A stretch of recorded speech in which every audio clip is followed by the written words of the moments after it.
But anyway, what I would like to share with you is based on my experience winning the hearts and minds of our clients, for example, and knowing the local language, the national language of the country makes a big difference in the kind of work I am doing. It contributes a lot to how we call in our profession development sustainability. In other words, there is more positive impact of our mission there with the people.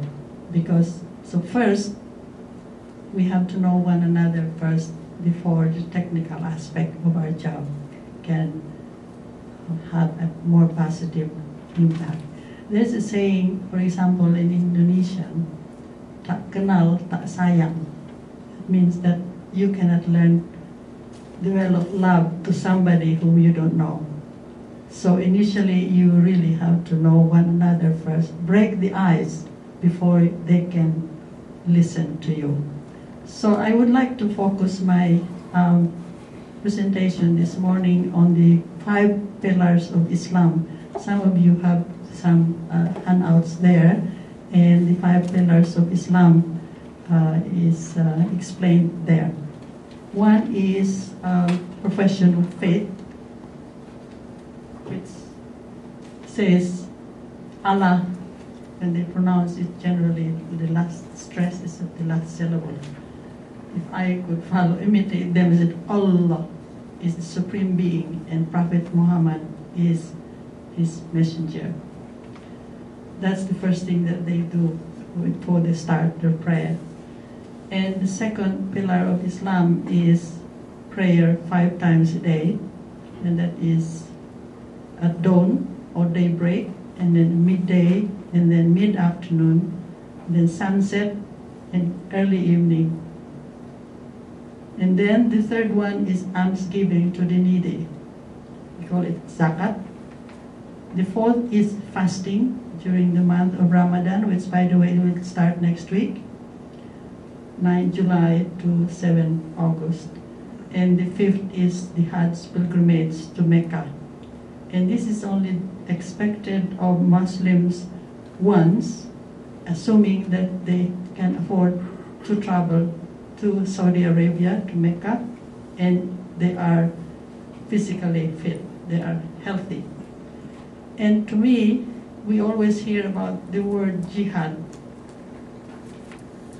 And the social media is really, I think, overstating it, and it has a very negative connotation. Based on my own experience to these countries, the 5 pillars of Islam is the jihad. Okay, so I would like to start my experience in Afghanistan. And I just got back from Vietnam, from my mission in Vietnam with Oxfam UK and what's the other country next to UK? Ireland. And I was just about to open my door in my apartment where I was still living in Toronto then. I could hear my phone ringing. And so I rushed to pick it up, and it was from the Department of State in Washington. And he said, this is the Department of State in Washington. We would like to send you to Afghanistan. Are you available? And I held my breath. I said, oh God. What we hear about Afghanistan, particularly during that time, I wasn't sure. So my answer was, do I need to wear a jilbab? Do I need to cover myself? His answer was, no, just dress decently. And immediately, because of my, if you could call it, spirit of adventure, curiosity, and all that, and like the way the Newfoundlander would say, I happen to be married to a Newfie, by the way. They said I had itchy feet. So I said, okay, I'm going. And when my family heard about it, said, are you really sure you want to go? It's very dangerous. You know how they treat the women. I said, well, I'd like to find out. I'd like to go. So I went. What was very interesting is because I live in Toronto, to go to Pakistan and Afghanistan, I have to travel via Europe.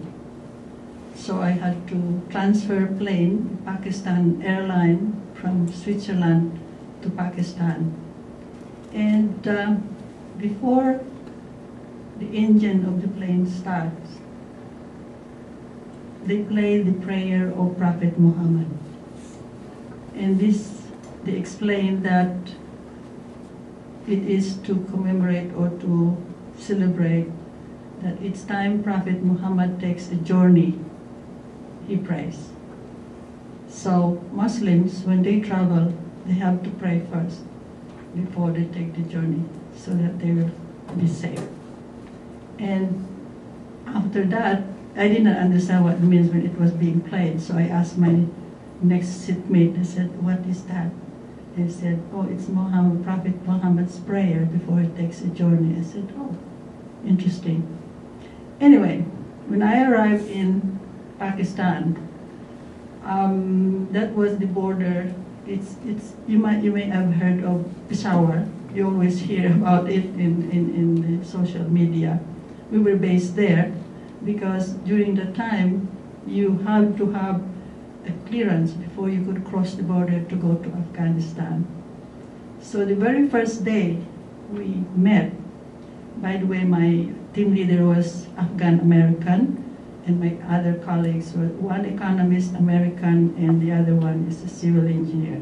The project in Afghanistan is on agriculture, and it is to rehabilitate the underground irrigation system.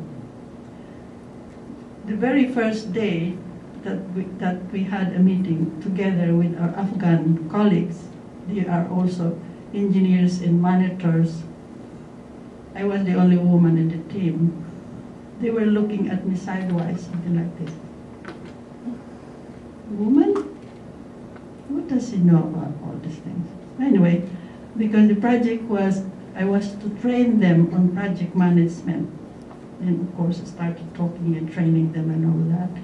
So gradually the ice was broken, and then after that we got to, for example, our Afghan American colleague requires that we have to be together at lunchtime. And this is my rite of passage now that I am mentioning. Via the bread naan. You're familiar with naan, okay? And so at lunchtime, the purpose was for us to talk about the project, and if there are issues, we can settle it, discuss it among ourselves, how we should proceed. Now, at lunchtime, usually, there is, if I could remember, there was no office during the time, so we were always under the tent, outdoor. And how they would serve is there is a server, and he would be carrying the bread naan like this, and he would get one naan and throw it like a frisbee. The first person or whoever he would aim at. But probably because they're so used to it, they are very good in catching it. They just do like that, you know. So my turn, I wasn't aware of it because I was busy talking to my colleague, and this is what we should do, you know, this is what our problem is and all that. So when the guy threw the naan to me, of course it dropped straight to the floor. I didn't catch it. And there was a groan and said, "Oh, Mrs. Helen, you were supposed to catch it." I said, "Yeah? I didn't know that." Before that, I had a not very good attitude towards naan. I saw the guy going to the place, buying the naan, and the naan was wrapped in newspaper. And you know how he would carry it? Put it in his armpit. So I was not really very, you know, not accepting with me. It's okay, I don't need to eat naan or eat something else. They have very good food, actually. So anyway, you can imagine how my ego was threatened. You know, I did not catch the nun. And the others, the men especially, were very good at catching it. It seems as if they know exactly where the direction is. Anyway, since that time on, it's at lunchtime, I would follow with my eyes where the guy would be going, hardly concentrating on my own food. So one day, he threw the nun at me, and I caught it. And I felt so good, I was proud. And they clapped their hands, everybody. Very good, Mrs. Helen. I was not pleased about it, but you know, I felt I had my vengeance or something like that. But anyway, after that, we had our training outdoor because I think that was winter time. So because the only heating system there was the portable heating, it was not enough, and it was very sunny. So we did our training outside, and they like it. So we got informal conversation, and the Pakistani colleague and the Afghan colleague, you know, they started talking to me in a more relaxing way.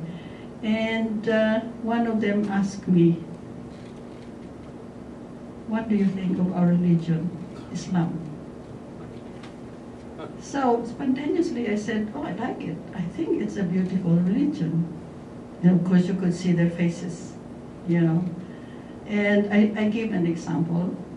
I mentioned how before the engine of the plane started, they played the prayer of Muhammad before he takes the journey. I said, that is very beautiful. And then another thing that I like very much is I was impressed is the greetings. Always say Assalamu alaikum, wa alaikum salam with friends, and even when they pick up the phone, they say Assalamu alaikum. They don't say hello or, you know. And then when we finish the conversation, you say Assalamu alaikum. Say goodbye, or when you enter houses, you don't knock. You say Assalamu alaikum. You know that somebody is at the door. And when you say goodbye, Assalamu alaikum. So I said, I think it's a beautiful religion. So you could really see, you know, the faces of my Afghan and Pakistani colleagues, you know, they're happy to hear that. But I said, my face, I said, but. And when I said, but, I said, but what? I do not like the way you treat your women. And they said, oh, it's nothing to do with Islam. It's our culture. And I said, how could you possibly treat these women like that, your women like that? You come from a woman. He gave you life. She nurtured you the first 7 years of your life. So if you treat her like that, can you imagine how you were brought up? Can you imagine what you are now, being brought up by an ill-treated woman, uneducated? Can you imagine the Afghans? You can imagine what is happening now, because those are the formative years that is in. And you could see their faces as if it never occurred to them that the woman gave them life, give them, you know, nurtured them. And after that, during the closing ceremony, they asked me, Mrs. Helen, can you speak? Before, by the way, they gave me that jilbab. It's Kashmir wool. Can you model it for us, Big Murray? Yes, it's very nice. Yeah. I'm not putting it over my head. No. Yeah. Men and women wear this one. Yeah. Anyway, so when they asked me to speak, I said, okay, my message to you is salam to the women members of your family. That if we are given the education, the opportunity, and all that, we can rise above where we are and we'll be better off. And they clapped their hands. And they said, Mrs. Helen, to appreciate you, we really enjoyed and learned a lot from you. We would like to give you this. And this is the Kashmir wool that they gave to me. And I still use it because here, and we are going to Indonesia now. Here in the Vancouver Muslim community, they invite me during their monthly prayer meetings. And I wear that, and they are really very impressed. They said, "You got this from Afghanistan? What is it like there?" So I told them my experience, and the ice is broken. So let's go to Indonesia now. The next personal journey I had. Anyway, one of my projects in Indonesia was to train the Indonesian National Development Planning Agency on applied policy development in natural resources management, and it was SIDA funded. And so one of the elements of the project is to have a comparative study or a study tour to Canada. And we organized, these are 10 national development planners in the National Development Planning Agency in Indonesia. I took, because it was in the natural resources management, I took them to Vancouver Island, where you must have heard of the national park there, or the provincial park, which is both marine and terrestrial. Before that, I took them to Bali, because Bali has a national park, conservation park, which is also a combination of marine and terrestrial. Then I took them to North Sulawesi, the northern part of Indonesia, eastern part of Indonesia, which has a marine national park. So it's a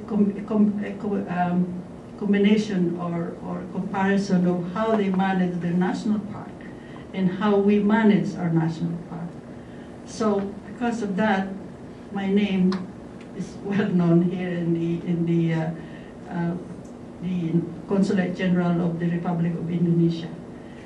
So one day, because they know me and they have given me an honorary membership of the Indonesian Women's Association here. These are women, these are wives of civil servants, and they have their own organization.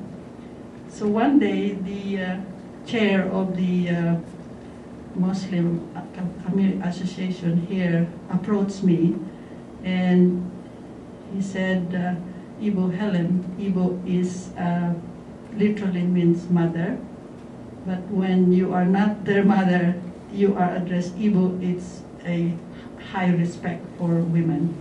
Men are called Bapak, which is also father. Ibu Helen, we would like you to deliver a koltom, and I explained there what koltom means in the handout, a 7-minute presentation to our one of our monthly prayer meeting. I mentioned this to Ian about it, and then I was surprised, because it's a Muslim audience, members, and I said, I'm not a Muslim. So the chair said, you may not be a Muslim, Ibu Helen, but you know Islam more than we do. So I said, oh, thank you very much. And what topic would you like me to present to you? Usually, when they invite a person to deliver the koltom, it is an imam, religious priest, and usually from across the border. An imam from a mosque or in the United States.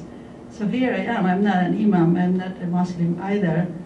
So asking me to deliver a koltom, it was something challenging. So I asked, what topic would you like me to speak on? I might be talking French or Greek to them. They will not understand, and I have a different perspective.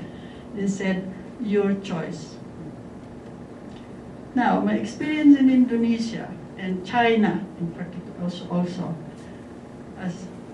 is anybody here smoking? No? Okay, thank you. I'm free to talk about nicotine. Indonesians generally are smokers. Oh, Even children. yeah, they smoke anywhere. And Indonesia, I've been working there since 1975. They all have very good laws, regulations. They have almost everything. In fact, over-regulated. But the main problem is enforcement. So you can see an average Indonesian standing right below the sign, no smoking. Every government building, you see signs all over, no smoking. And they will be smoking right there, right below. And partly I can understand why. The very government officials that prepare these rules and regulations are owner of cigar factories. So what do you expect? They make the law, they don't need to enforce it. And you know, the danger of smoking. Secondhand smoke is more dangerous than smoking itself. And the latest is the third-hand smoke. Have you heard about it? Which is even more dangerous. And I would really, you know, like each time I have my contract in Indonesia, I put in my contract that I would like to have a room of my own. Because even in the office, they just smoke. And right at my door, there is a sign, no smoking area.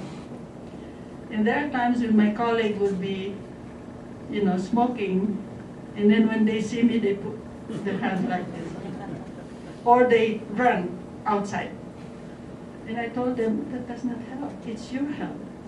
But the most dangerous part is, okay, they smoke, and the nicotine sticks to their fingers, they touch documents, they pass it on to you. You get the nicotine too. And children, they hold the kids, they hug the kids, they don't wash their hands. So, and now you must have heard about it in the social media, e-cigarette. Have you heard about it? Yeah. That even encourages smoking. I hope not, but it's very dangerous. So, I thought about that. I'm going to speak about nicotine. So the title of my presentation, my kultum there is, who is your God or Allah? Is it the one above or nicotine? So when I made that presentation, I started with one of the pillars of Islam. I think it's beautiful, the 5 prayers. And actually, praying 5 times a day is not only spiritual, meditation, solitude, but it's also a physical exercise. You imagine how they pray and they right on the floor, put their forehead on the how you call this, the prayer mat, okay, standing and bending and like that. I have yet to see a Muslim, a good Muslim, who is obese because of that. You know, it's a very, very good physical exercise, also the women.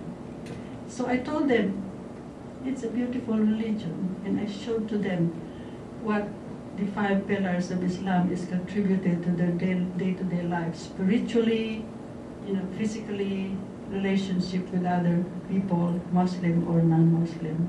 I think it's a beautiful religion, I said. And I also show them, this is in my kultum again,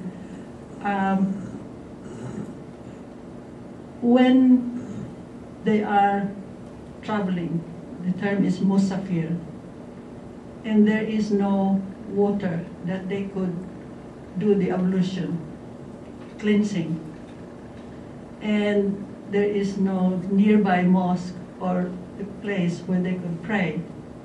they could delay their prayers.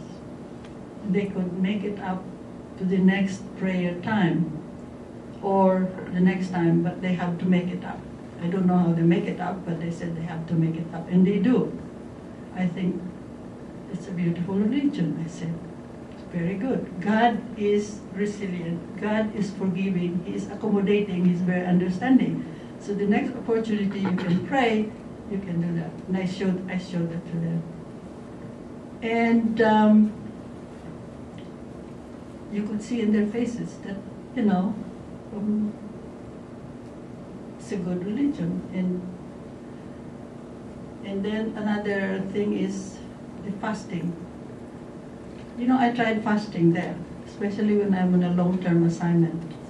And one of my experiences there that it really stuck with me was when I was a consultant at a national park conservation project in Sumatra.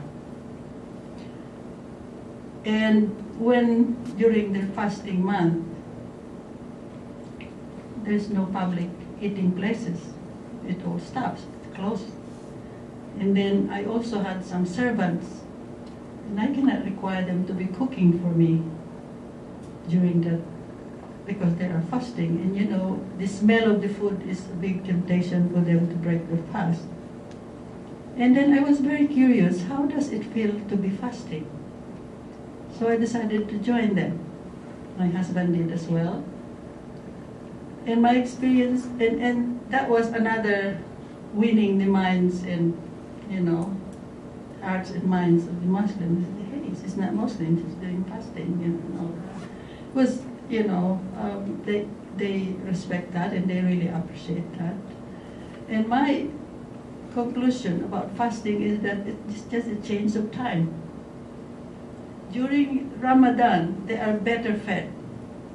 They save money throughout the year so that they can afford to buy nutritious food, good food, healthy food. They are healthier during the fasting month of Ramadan. And they are more, you know, they're more aware of their duties and all that. So I illustrated that in my lecture, and they really appreciate that. But I said, when I started saying, but, so now I said, who is your God?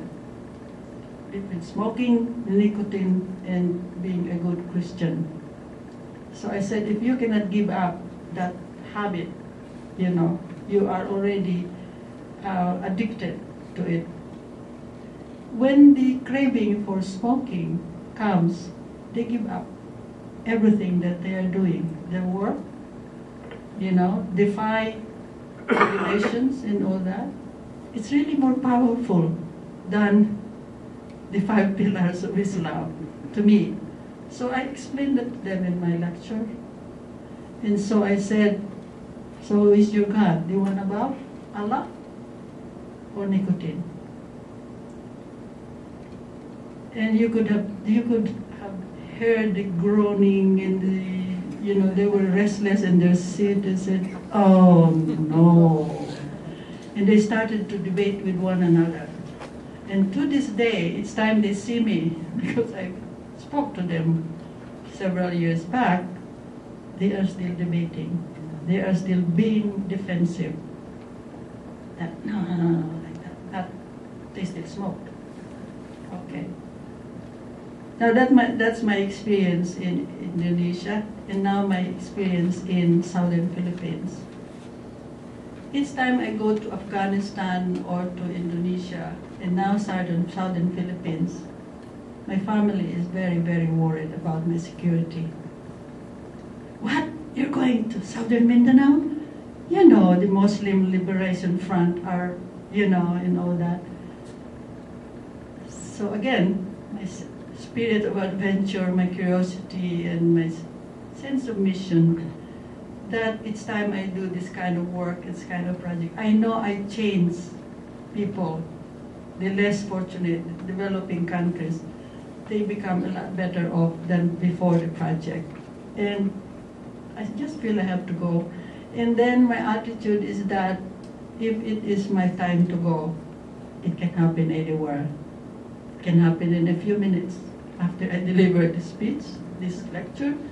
Maybe I could, like all those people who get hit by bicycles and all that. And I said, if that is, it's going to happen in southern Philippines, then so be it. And especially my brother, who is with the Philippine Marine, he was assigned there, and he know how dangerous is southern Philippines.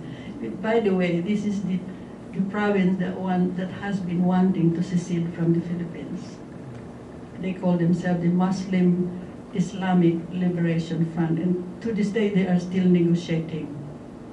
They want to secede from the Philippines. Just like what happened to Aceh, if you could remember. They have been wanting to secede from the government of Indonesia, but because of negotiations and all that, they are now called the Autonomous Region of Nongro Aceh Darussalam. And you could still hear in the social media that the women there are required to wear jilbab. They cannot ride on the motorbike. They cannot wear blue jeans. Okay, so in fact, when I was assigned there when I was about to be sent to those two provinces, a district of Aceh, the province of Aceh, my team leader had to write a letter to the head of the district that we have a woman consultant tell us how she should dress up and all that. Fortunately, the district heads used to be my proteges. They know me. So when they saw my name, they said, "Oh, Igo Helen, she can come anytime, she can dress whatever she wants to dress." So I went there and I was fine. They even accompanied me. But anyway, back to my experience in the Philippines. The project was irrigation. It was funded by the Asian Development Bank. So my brother, before I went to the airport, said, "Manang," meaning older sister, "could you please tell me as soon as you leave the area that you are safe?" "Okay," I said, "I'll call you." Anyway, we entered the project area. They were bulldozing the prospective irrigation canals. And all of a sudden there was a whole troop from the hills coming down. They were all, masked and carrying the Russian Kalashnikov, marching down. Again, I was the only woman in the team. So the moment they passed by me, I said, "Assalamu alaikum." They heard a woman's voice, and they got curious. And she is saying, "Assalamu alaikum, who is she?" So they started, when I got seated and made notes and what I was observing, about 10 heads were watching what I was writing. I was jotting down. And it just occurred to me, I have to change the language. So from English, I wrote in Indonesian. By the way, I speak Indonesian like a native speaker. So they always think of me as Indonesian, actually never Filipino or Canadian. Anyway, so I could hear whisperings, what language is she using? So that night, the governor is a sultan. We got invited to dinner in his house. As soon as we entered the door, you've got all this masked Kalashnikov guarding us. I heard the announcement that, "Will Mrs. Helen please, come in and the governor, the sultan, would like to see her." So shook hands with him and said, "Assalamu alaikum," and all that. He said, the soldiers, or I forgot the name, how they were called, were saying that you were writing something that we cannot understand. What was it? So I started laughing. "Oh, that was Indonesian language." I said, "You know Indonesian?" I said, "Yeah, I used to work there." He said, "You must know Islam. You must know." I said, "Yeah, I read your Al-Quran and all that." So that broke the ice. And in the evening, we were housed in the guest house. And I had 2 mattresses in one particular area, and right outside the balcony there were 10 soldiers sleeping right just on the floor. But I can't do that. I can't imagine myself sleeping comfortably, and here are the soldiers who are supposed to protect me sleeping right on the floor. So I dragged the mattress, took it to them, and I said, "Here, you sleep here." They said, "No, it's okay, we will be all right, we can sleep." I said, "No, I will not be able to fall asleep, thinking that I'm more comfortable than you are and you're there." Anyway, that broke the ice. I had 10 soldiers with their Kalashnikov accompanied me up to the airport. I felt safe. Then I had a chance to call my brother. I said, "I'm fine, I'm about to land." So those are some examples of how I operate as an advisor to governments. Again, I would like to emphasize Islam is a very nice religion. Just like what Ian was presenting to us, facts and interpretation, facts based on science, result of good research systematically collected, compared with interpretation, they differ. So it's how you interpret and how you interpret these things in your life that affects you. Unfortunately, we hear so much here in our social media about jihadism and all that. It's not really that bad. That's why I'd like to stress, based on my experience, jihad means the 5 pillars of Islam. And if you observe it, you're a good Muslim, physically, mentally, and spiritually. Thank you very much. If you have any question, I would appreciate it.